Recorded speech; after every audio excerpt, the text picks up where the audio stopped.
This podcast was recorded on the land of the Gadigal people of the Eora Nation. Hello and welcome to The Real Story with Joe Hildebrand. It's an absolute pleasure to have your company. A huge show this week. I've got everything you need to know about that phone call between Anthony Albanese and the Donald Trump. And is Rudd going to survive as ambassador to the United States in the middle of our latest trade war? Or is it a trade war? I've got all the answers to all that coming right up. So first up this week, this has got to be the most talked about phone call in Australian history. This is the call between Anthony Albanese and Donald Trump just after Trump announced that there would be a 25% tariff on Australian steel and aluminium exports to America. Now, there is a huge amount to reveal underneath the surface of that. And the first thing you need to know is that that phone call wasn't even organised in relation to Trump's announcement. That phone call had already been booked. That had already been set up a week earlier and had been set up with the Prime Minister's office and the US Embassy in Washington, Australia's US Embassy in Washington. Yes, that one, the one that's run by Kevin Rudd. So Kevin Rudd actually had a hand in setting up the phone call with Donald Trump. Now, it was already scheduled for 8 a.m. on the Tuesday morning and had already been set to take place then. And then, just a day earlier, Trump announces that he's going to put a 25% tariff, not just, and this is very, very important, not just on Australian steel and aluminium exports to the US, but on everybody's, on the whole world's. And the way it's been sort of cast, and fair enough because we're in Australia, so we only care about what affects us, but you could be forgiven for thinking that he's just come after our exports. In fact, he's just gone after all steel and aluminium imports to America from his perspective, and he wants to slap a tariff on them to make American steel and aluminium more competitive because, of course, Donald Trump won election thanks to the Rust Belt. And what's rusting? The steel. Because America used to make huge amounts of steel and it doesn't anymore because it's cheaper to import it from other countries, which is why he wants to put the tariffs on. Okay? But these are not tariffs targeting Australia like the tariffs that he threatened against Canada and Mexico. These were tariffs that weren't even threatened for any economic or trade purpose when he was talking about Canada and Mexico. These were just tariffs to force these countries to be tougher on border protection, to be tougher on humans and drugs coming into America across those borders. And it worked. They all came to the party, said, yes, sorry, we'll do much more. We'll build 1,000 walls. Justin Trudeau came out and said, we'll give you whatever you want. We'll have a fentanyl czar, $1.5 billion. Well, it's Canadian dollars, so it's probably worth about $2,500. Anyway, so everything happens. But those were targeted tariffs against specific countries for a specific reason. This is just a broad tariff. Is applied to all imports to the United States from overseas. And Australia just happens to be one of the countries on the list. So that is the first thing to know. This is something Australia has been inadvertently caught up in. And that is very much the sense at the top of the tree. That's what people at the top of our government think, that this was just a sort of accident, if you will, an oversight. Already, Trump had a phone call with Anthony Albanese just after he got elected last year. And they said that, remember, you've got an actual trade surplus. We import more from America than America imports from us. So you're actually winning. You're doing a better job of selling your stuff to us than we are of selling to you. So you actually win the trader imbalance. So Anthony Albanese reminds Trump of this just after he gets elected.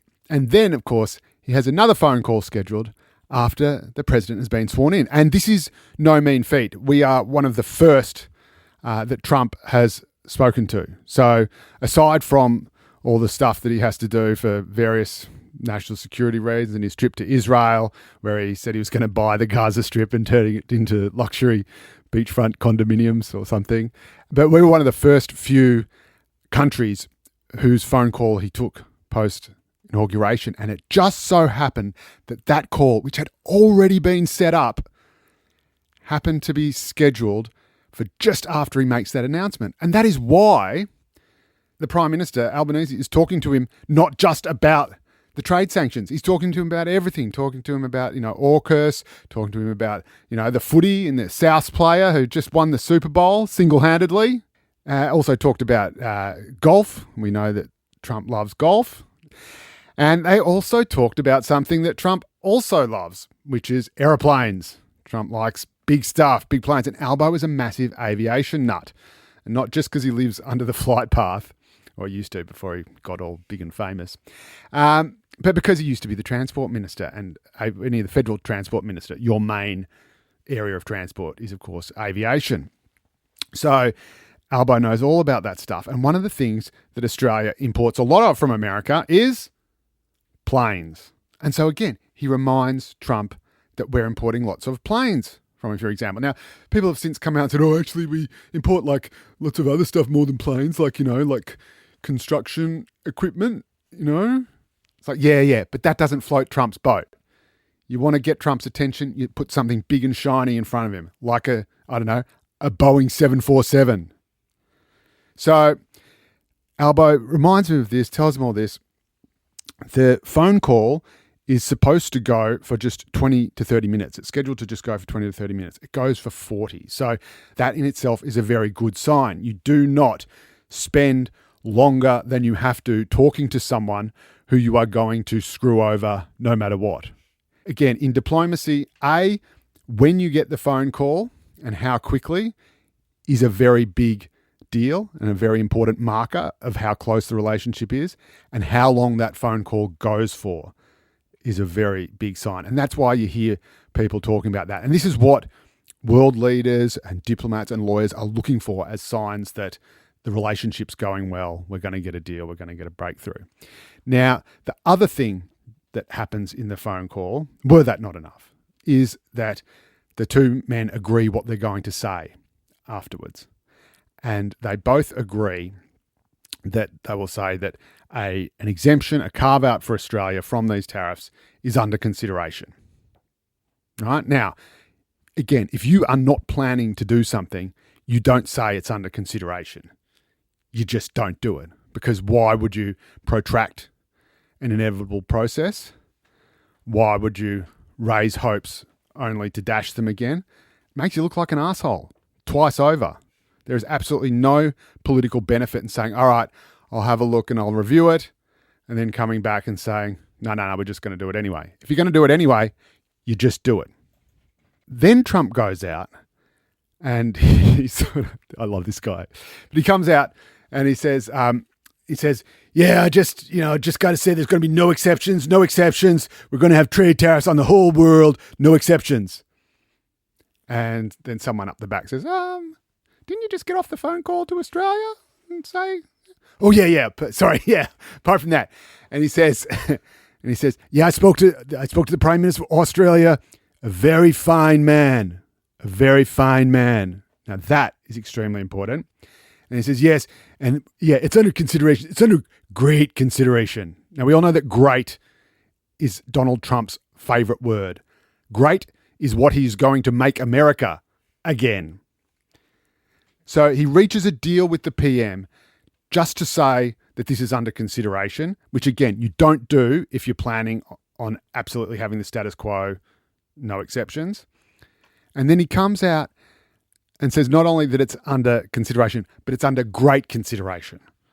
MAGA consideration. He's going to make Australia great again, or he's going to consider making Australia great again.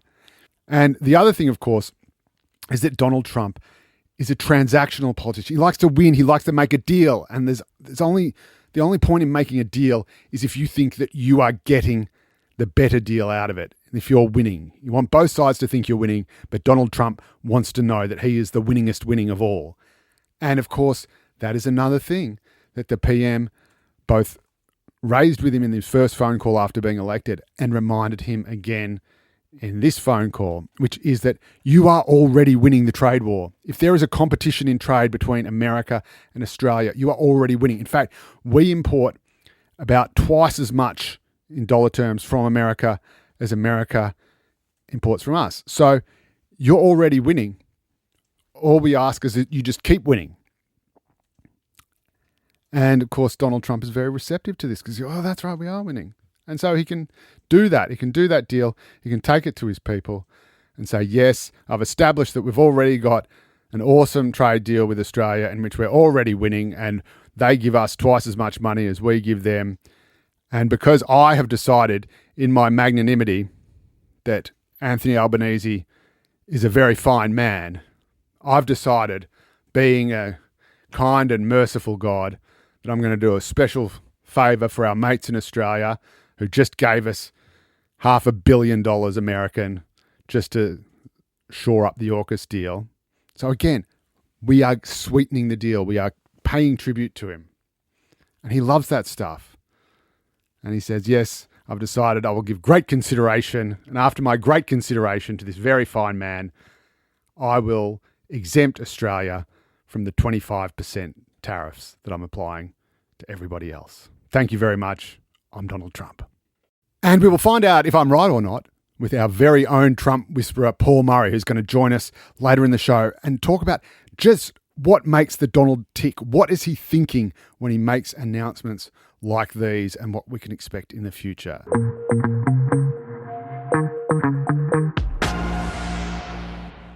Now, on top of all this stuff between Albo and Trump is all the stuff between Albo and Rudd and Trump and Rudd, which just makes this whole story just even more intriguing and, if you're a political nerd like me, just sexy as hell.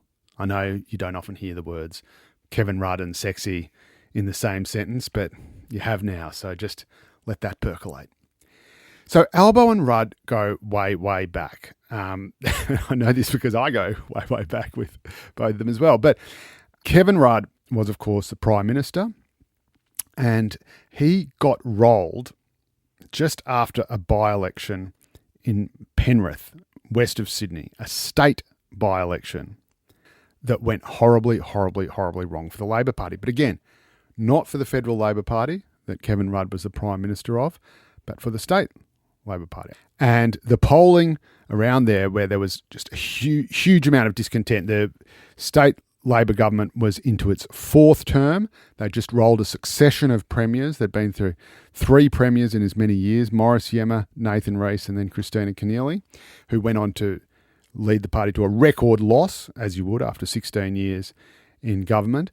And that was the by-election result that was the death knell for Kevin Rudd. But not as far as one Anthony Albanese was concerned. Albo stayed loyal to Rudd. He was the chief numbers man for the left faction, and Rudd was nominally in the right faction, but nonetheless it was the left faction, most of it, that lent its support to Rudd, while the right faction, which had the numbers in the caucus, threw its weight behind Julia Gillard, who is, just to make things even more confusing, from the left faction.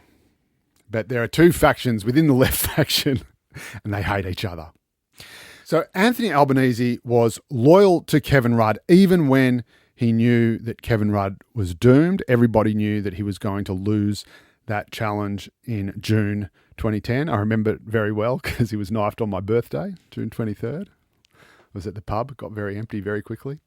And so this is something that Albo puts a real primary value on, loyalty. He was loyal to Rudd even when Rudd was going to lose, and that meant that Albo would lose his ministry. He then offers to resign as minister to Julia Gillard. He says, I accept that I backed the losing candidate, and here is my resignation. To her great, great credit, she refuses to take it. She says, no, I want you to stay on in your role as Transport Minister and Leader of the House, I think it was. And that is an enormous credit to both of them. He did the honourable thing by offering to resign, and she did the honourable thing by not accepting it. Now, throughout that time when Gillard was Prime Minister, Albo continued to support Kevin Rudd, but he never publicly undermined, betrayed, spoke against Julia Gillard. So again, he behaved, despite personally being loyal to Rudd, he always publicly supported his Prime Minister and was one of the very few people to act with a degree of honour through this horribly dishonourable and dirty and messy and backstabbing period of Australian political history. Then, of course, Rudd comes back. Albo supports Rudd coming back, as he was always going to, and everyone knew he would. That was very clear. Albo becomes Deputy Prime Minister for about 3.5 seconds. Then Rudd gets swept out of office in a landslide by Tony Abbott, but not as big a landslide as people feared or thought or knew, depending on who you ask, that Julia Gillard would have lost by had she stayed on as Prime Minister. So fast forward to a couple of years ago, and Albo is now the Prime Minister. Kevin Rudd has been sort of out in the wilderness a bit. He's the head of various sort of prestigious institutions, the Brookings Institution and the Asia Society and stuff like that, think tanks and stuff. But he's not getting the sort of attention that he's used to, and he's not wielding the sort of power that he's used to. He's also spending a lot of time on Twitter. A lot of time on Twitter. He's the chairman of Australians for a Royal Commission into Murdoch, or the Murdoch Press. And that's pretty annoying for any government. It's like, can you shut the guy up who's trying to piss off half the media in Australia? But also Rudd goes off and writes a really good book about China and what to do about China. And Anthony Albanese read that book and he really liked it. It really impressed him. And he thought, this guy has a lot of really smart ideas. Kevin Rudd, of course, spent a lot of time in China. He speaks Mandarin. He was a diplomat in China, Beijing. And he knows how to handle that country. And that country is about to become the most important country in the world. And so Albo thinks, all right, well, I'll stick Kevin Rudd as our most prestigious ambassador, the ambassador to the US. It is the number one ambassadorial position, bar none. And of course, the US, like Australia, is most worried about China more than anything else. And who's the guy who knows more about China than anyone else? It's Kevin Rudd, it's our ambassador. And as an added bonus, he's going to have to stop tweeting. And so all these years later, he lifts Kevin Rudd out of almost obscurity, out of the bowels of social media where he's tweeting away about Rupert Murdoch, and says, right, here's a job worthy of your intellect and worthy of your energies. Rudd is just a psychotically hard worker.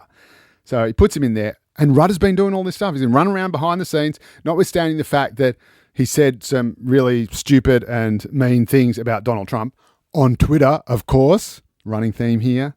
Grown-ups should not be using Twitter. Anyway, he's actually got some really good relationships. He knew, I'm told, that Donald Trump was going to win, and so was preparing all these relationships in anticipation of that. And he was instrumental in setting up the phone call I talked about earlier, which was already set up and ready to go even before it needed to happen when Trump announced the trade tariffs. And so that is Anthony Albanese and Kevin Rudd in a nutshell. These are people who have stuck by each other for decades now. And certainly in the case of one of them, being Anthony Albanese, that loyalty is just impossible to shake. And I can tell you that Kevin Rudd will not be going anywhere. And you raise that with Albo, even if it might be politically advantageous, or it might seem to be easy, or it might be a bone you could throw to appease Trump or make him look like the big man. Albo's going to stick by him because Albo is a loyal mate. And I don't know about you, but I like that. And I think it's something we should probably see more of in both politics and life instead of less.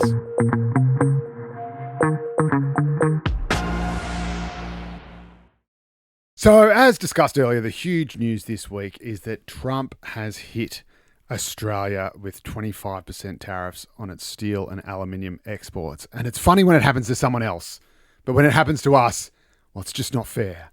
And so we've brought in the one man who can channel the wisdom and wiliness of the Donald, our very own Trump whisperer, Paul Murray. host of Sky News, Paul Murray's Live. No, That's okay. Don't worry. It's fine. The name's in the title. host of. It's like, hi, it's The Real Story with Joe Hildebrand, and I'm Joe Hildebrand from The Real Story with Joe Hildebrand. This is Paul Murray Live, the host of Paul Murray Live, and he joins us now live. Paul Murray. Hello, yes, one handshake and an entire personality has melded and been shared. So, yeah, thank you. It's an honour to be here as an official Trump whisperer. It is an honour to have you. Now, this is the real deal, because you are one of the very few people, you know Donald Trump, you've met Donald Trump, you've interviewed Donald Trump, you've got a read on this guy. What is he doing? Well, what's he doing to us? I appreciate more the big specifically? sell about knowing and all the rest of it. Look, what started as Trump curious becomes, pro-Trump and Trump understanding, right? So you've got to look at a couple of things here. One, second time around, he is not all that interested in having world leaders supporting him. He's not all that interested in looking, quote unquote, legitimate by having bilateral relations here and discussions there. Instead, second time around, it's the world will bow to me. Yep. And it has. I mean, you saw even before he was president when they were opening Notre Dame Cathedral in France. That's right. He You had wasn't to the pry president. Macron off him with a crowbar. Yeah. It was all over him, like Like they all like barrel of monkeys. Yeah, like if there is such a thing as, the leader of the world, right? Yeah. He was that in that moment, right? He's that personality now. And his central idea is that one of the ways that he wants to fund the American government is for the world to pay a tax to the United States for access to the United States, right? So at its heart, that's what he's saying. But something that's also really clear about Trump is that Trump wants to make, when he makes a big announcement, a huge first impression. Yes. And then whatever the details are, whatever the actual implementation is, whatever happens a week later or a month later, the reality is, his hope is that the media is being swamped with that day's big announcement. So I am confident that Australia ends up with some sort of a carve-out somewhere, but that's part of the thinking about Trump. You've got to understand that it's like waves on the beach, and the most recent one to land is the most important one. But just like those waves on the beach, part of the water that you don't see is going back out to sea. Well, I'm so glad you said that about the carve-out, because that's what I predicted earlier in the show. So hopefully we're both right.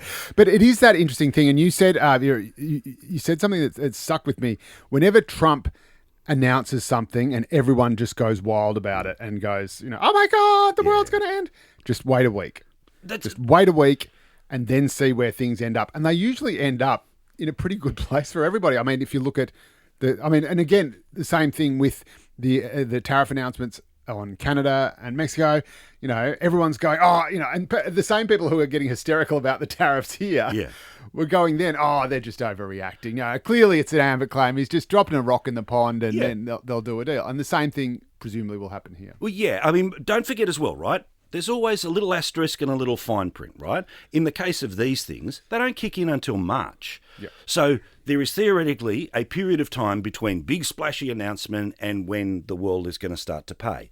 It's in that period of time that someone somewhere, and there's a lot of people around Trump that are very pro-Australia, right? Yes. There are a lot of people either in the Republican Party through Florida or literally mates like Greg Norman, right, who have the capacity to turn around and say the Australian story. And the truth is, the Australian story is, look, the market's not really that big, but more importantly, you send more stuff to Australia than Australia does to America. So, really, you're winning. Yeah. And Donald likes to win. Correct. So as soon as he gets reminded that you're actually doing better out of this deal. This is a great deal, Donald. And he goes, oh yeah, great. Yeah, exactly. But also don't forget, literally last weekend, we handed over a check for 500 million US dollars, okay, which is 800 Australian. You think you think you've got the Harry hits when you've got to go, or when you are going to Disneyland or Vegas or something. You go, geez, the conversion rate. Imagine the federal government, us the taxpayer. Yep. 300 million extra we have to pay because of the disparity between the economies at the moment. So that said, obviously you've seen also that Trump is a person who obviously wants to get along with people, but also wants that relationship to clearly be he's on top and you're not.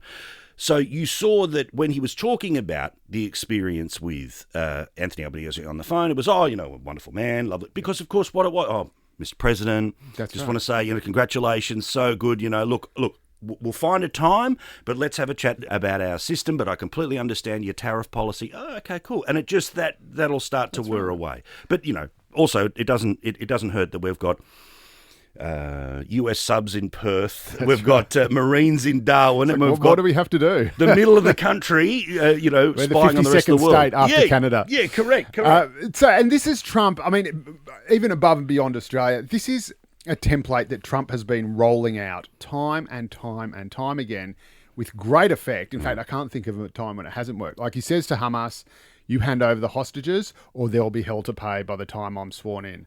Guess what? They reach a ceasefire deal to hand over the hostages just before he's sworn in, like a day or two before. Yes. He says to Canada, you better get control of the fentanyl and the people smuggling on your borders or whatever. Otherwise, I'm going to slap you with a, billion% tariff. I think it was another 25%. And they say, this is reckless. It's the end of the world. It'll destroy both our economies. Next thing you know, Trudeau's put out a statement saying, we will spend $1.5 billion on a new fentanyl czar and 10,000, troops on the border to stop all that. And then suddenly the tariff's gone away. Correct. And yet every time he brings up something like this, he drops one of those big bombs. Yeah. Everyone's still we're a bit like Springfield, aren't we? It's like, oh my God, it's happening again. Yeah, but look. It's your wait a week theory. Well, this is the thing. The very simple way of understanding the Trump world is, okay, that's interesting. I'll see you in a week's time. That has to be the emotional way that you respond. If you're sitting there going, greatest decision ever, air guitar. Okay, you're going to be disappointed. And, oh my goodness me, the sky is falling. It's so terrible. It's so offensive. Somebody please call the manager. Guess what? You're not going to get the disaster that you want. Thank you, by the way, acting skills. That was it. That was incredible. Hang on, sorry. Thank you. Surely I'm some sort of online Whopper entrant. Maybe I get it, not Nida, but surely Whopper, they'll take anyone. They took Hugh Jackman. Now, he's more talented, isn't he? No, I was going to say there's actually a striking resemblance. You've got the beard, you've got the moves, you've got those twinkly blue eyes. Thank you. No, but you're absolutely right. I mean, the most striking thing about the tariff announcement is that the same people who thought it was great when he announced the tariffs against Canada thought it was terrible when he did it to us. Yeah, but also the same people who were hysterical about that, and then it all turned out to be fine, are hysterical about this while forgetting that it always turns out to be. Well, also, look, much has changed since the last time that he was president, even sort of the dying days of 2020, right, as opposed to the early days of 2017. I'm not sure that the world wakes up anymore and rolls over and goes, what happened overnight? Has the world come to an end? Did the orange man destroy the planet? I don't think people are there anymore. Yeah. I think that people understand that Trump, the second time around, he absolutely knows what he's doing, right? Yeah. And he's leaning in every way possible to get the type of America that he wants, right? Yeah. And it's pretty obvious that unlike previous administrations who basically went, look, here's how America rules the world. Firstly, we become the biggest economy in the world, meaning that basically we are either the biggest customer or the biggest seller of insert whatever to every country. Secondly, if your country's a little bit busted ass, we'll be the ones to come in and either protect it or we'll be the ones to prop it up when it comes to foreign aid. Now, that has meant that, yes, in the post-World War II period, America's been on the top of the pile. But reality is that China has, of course, been running around and just basically buying off as many bunny nations as possible, and then they move up to the next stage and the next stage and the next stage. And the truth is that, yes, there probably will be some consequence 10, 20 years into the future if the US turns around and says, look, we get it, but bugger it. It's all about us first. We're going to take care of our people. We're not world police anymore. Yeah, we're not doing the Team America thing anymore. So we'll see where that goes. But right now, when Trump's turning around and making a big announcement, remember this. It is one of, honestly, a dozen announcements which are made each and every day. So in the White House at the moment, every working day, he is signing a dozen Yep. of these executive orders. Just think of the amount of Sharpies that he must be going through. Can I say how much I love? I love. great. Like, now, I am a Sharpie man, Same, right? yeah. Like it used to be. My dream would be that when I grew up, I'd use a fountain pen to take notes. No, I just love That's a right. big. Yeah, that's right. Well, that executive order stays signed when you sign it with a Sharpie. It's so good. It's so good. But also the other thing to understand with Trump and Australia is we've just got to make sure that we flood the zone with people who are fluent in Trump, right? That's right. Not fluent in Biden, not fluent in Harris, not fluent in Nobody's Clinton. fluent in Harris. Yeah, she isn't. And that's part of the issue why people have had their issue with this Rudd, is what right? people still don't understand. Like, the people who think Trump is danger, Trump is not Hitler. Trump is Vince McMahon. Trump is not Nazi. He's WWE. Thank you. And remember, he is actually a man who has hosted WrestleMania's. He was literally a character. Correct. He was literally a character in World Wrestling. Trump Tower had WrestleMania 4, Randy Savage won the belt, 5 as well, and he's in the Hall of Fame, right? So, yeah, he is very much in there with Vince McMahon. Perhaps not the worst parts of Vince McMahon's behaviour. Oh, yes, that's Perhaps right. not the The worst. fun Vince McMahon. But yeah, the showman, the ringmaster, right? And I think that a lot of people this time around, and certainly, look, I'm pro-Trump, right? I want his vision of America to come true. I love the idea of the American president having swagger and confidence and something that has a genuine feeling about that. It's Clint Eastwood as president. Exactly. It is. But, sometimes you'll sort of turn around and it's like, oh, Joe Biden, greatest man of all time. You go, no one believes that, right? Okay, like Obama, a bit of a rock star. Okay, people believe Obama, that, it's right? amazing. Like George W. Bush. Like, remember when he was the worst ever because he couldn't finish a sentence, but at least he was this wartime leader, right? But Trump is right up there. He's up there with the best days of Clinton, the best days of Obama, the best days of Reagan. And when you've got that swagger and you've got that confidence, and every day he looks at the clock and he is seeing that he's got only, X number of months and years left because he's not running again. That's right. And his actual and effective power runs out after 2 years, not 4. So he's going as hard as he possibly can. But again, maybe it's a fool's errand. I must say the only time that I felt a little wobbly about my prediction that we are going to get a carve-out was Peter Navarro, who is his trade representative, and he was one of 2 people who went to jail because they went, no, we're not playing with this January 6th committee. The other one is Steve Bannon, right? So hardcore. And he is a massive advocate of sanctions, and he is holding the line. And he is saying, no, Australia should get no exemption. So it'll be interesting if the world one step remove outside of the White House can get the influence over Trump to make the decision to say, all right, we'll let you off.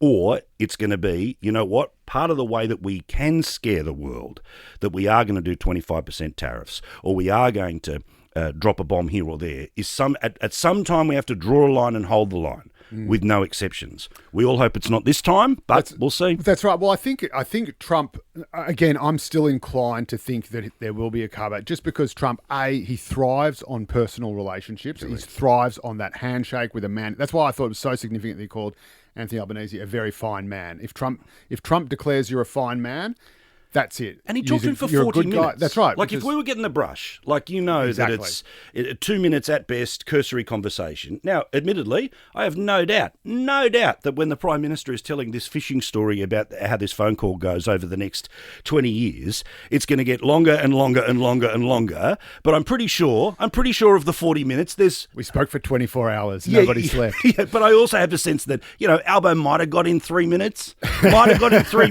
then it's like, let me tell you about Wisconsin. Oh, really? Tell me more. And now let's go to the even bigger game in town, talking about sort of American exceptionalism and America first versus American intervention and America world police. He said that he's going to go and buy Gaza, right? Now I kind of like this because it is just such a Trumpian move where he just looks at a situation as he would instinctively from the point of view of a property developer. Yeah. Like this is his bread and butter. This is how he made all his money. And he just looks at this rubberized real estate next to these beautiful Mediterranean beaches and he thinks, what the are you guys doing? Yeah, why This couldn't is a we? golden real estate opportunity. and you idiots are fighting amongst yourselves. Yeah, we got a chance And to so reset. and it kind of puts the whole thing, like, obviously it's never going to happen, but it does actually, put the whole thing in perspective. Say, hang on a minute, why aren't you doing this? Let's just go back to ground zero. But it also, again, it does the same thing. It says, if you lot don't sort this out, I'm going to come in and sort it out for you. So you better get your act together. Well, let me put it this way. If anyone has worked for a company for 5 years or longer, you've seen a few managers come and go, right? In lots of different departments. Yep. So you know, okay, this one means business because they do this. This one's going to say nothing. This one's just going to change the letterhead. Oh, this one might make us do an extra course, but there's nothing really that's going to change.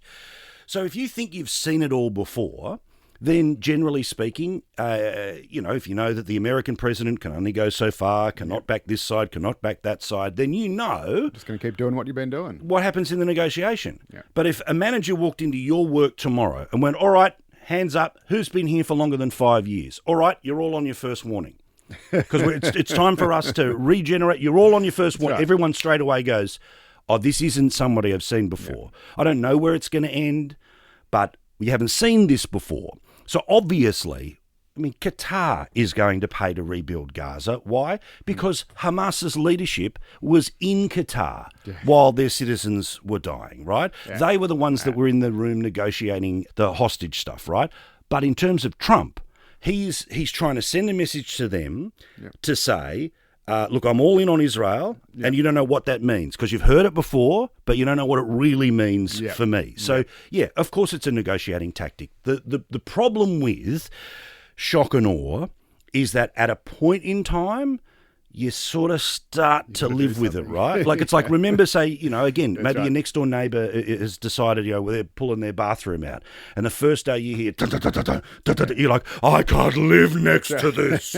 2 weeks in, it's annoying, but I've got it, right? It's like the aircraft noise thing. Yeah. So, you have to vary up the act. But this is why I think Trump can get away with these sorts of things, whereas other presidents simply couldn't. Because as you say, with every other president, if Obama said it, he's never going to do that. But whereas with Trump, there's always, because he's crazy. I mean, it's classic madman diplomacy. Yep. There's something in the back of your head that says, this guy's so crazy, he just might. And it's that keeps you on your toes. And it's that therefore, hopefully is the cattle prod to some kind of breakthrough or progress, which is, again, is how you got the ceasefire deal with Hamas and Israel.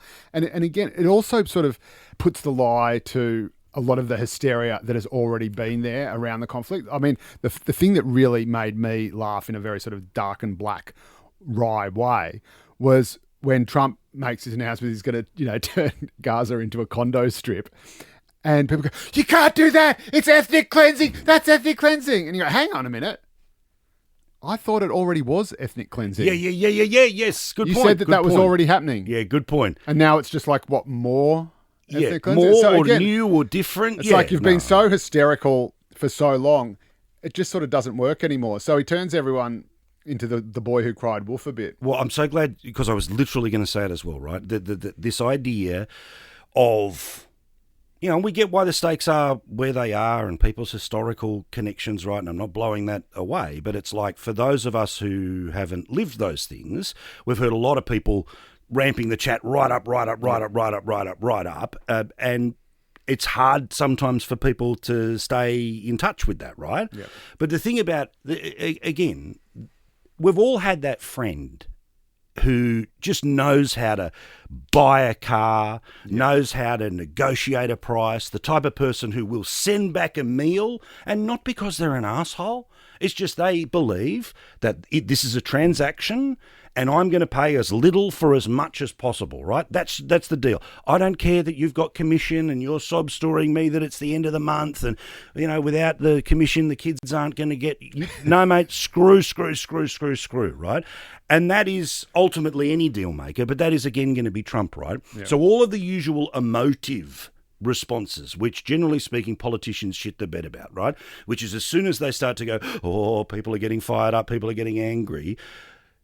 literally remember what Trump had to say about tariffs in the past, which is, look, if prices go up a little bit, that's just a price to pay, but it's okay. They'll come down eventually. Now, that is exactly the opposite of what the expectation was of his presidency, which was that all prices go down all the time. This was part of the Albo thing that I keep banging on about cost of living. He made a promise to make it better. It all got worse. So surprise, surprise, people remember what the promise was, right? But with Trump, people seem to be willing to forgive because either there's the mad genius thing, the swagger thing, the unpredictable thing, but in the end, they know that if you're an American, geez, it's good to have a president that's all in for you, like all in for your country. Because while a lot of people understand that, rich countries can help poorer countries become less poor, which means they're less susceptible to terrorism. Perfect example, think about Australia after the Bali bombings, when, remember, JI running around parts of Indonesia? Well, Australia decided to build schools, so the school that you went to wasn't a school that was funded by the terrorist organisation. Guess what? We now don't have the same worries that we had 20 years ago. So there are consequences to this swagger, but if you're an American, and anyone who's been there over the past few years, as wonderful a country as it is, I got married there, I love it, right? There's a lot of poverty in that country, right? Yeah. There's a lot that's broken in that joint. So if you see your government spending $1 million, $1 billion, or $1 trillion anywhere but fixing that problem, you want to say to the president, pal, let's fix this first.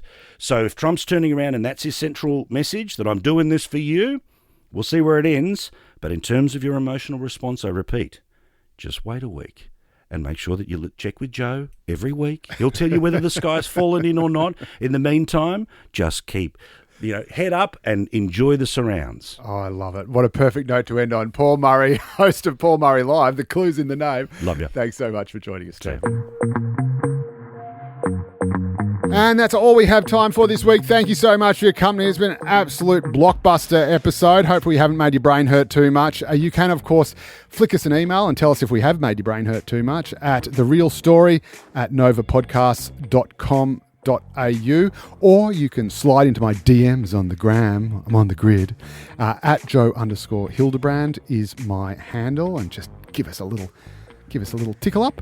You can also leave a review. You can give us 5 stars. I think that's the only review that the operating system accepts. You can tell us what you think, as long as you love it. And of course, if you want to read any more of me, you can catch me every Monday and Saturday in pretty much every newspaper in the country. Thank you very much, and I'll see you next week.